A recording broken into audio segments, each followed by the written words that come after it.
بزاف ديال الناس كيديروا مجهود كبير باش يكونوا برودكتيف، ولكن ما كينجحوش. اليوم غادي نوريك 4 ديال الحوايج الناس اللي برودكتيف كيديروهم.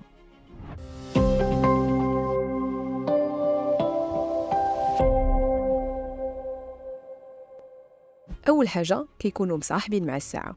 هما ما كيشوفوش الساعه بحال شي عدو، كيتصاحبوا معها باش ما يدخلوش معها في صراع. كنقترح عليك تكتب كاع الحوايج اللي بغيتي دير في النهار ديالك وخصص لهم وقت محدد. مثلا انا فاش كنبغي نخدم على شي حاجه كنخدم كل نهار 20 دقيقه وكنحبس، ولكن كنكون مركزه وكنحيد التليفون، لي زيميل، لي ريزو سوسيو وكاع الحوايج اللي ما كيخليونيش نركز. كل نهار 20 دقيقة زائد 20 دقيقة زائد 20 دقيقة هي ساعة وبزاف ديال السوايع ديال الخدمة.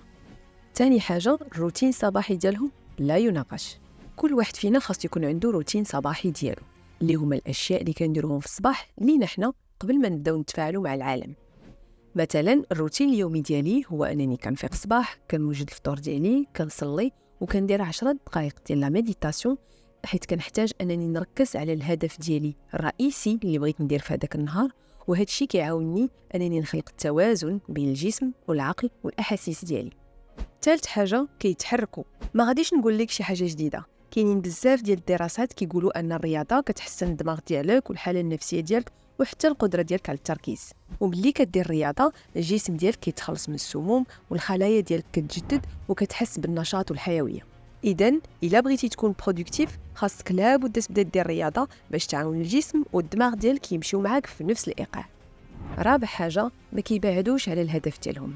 أصعب حاجة باش تكون برودكتيف هي أنك تكون ملتزم مع داكشي اللي كدير كل نهار. الناس اللي كيكونوا برودكتيف باش يكونوا ملتزمين وما يبعدوش على الهدف ديالهم كيتجاهلوا أي حاجة تقدر تخرجهم من هذاك الإطار اللي حاطينه لراسهم واللي فيه الالتزامات والمواعيد ديالهم. كيعرفوا مزيان شنو هي الحوايج المهمه اللي خاصهم يديروا وكيخليو داكشي الاخر كامل حتى من بعد.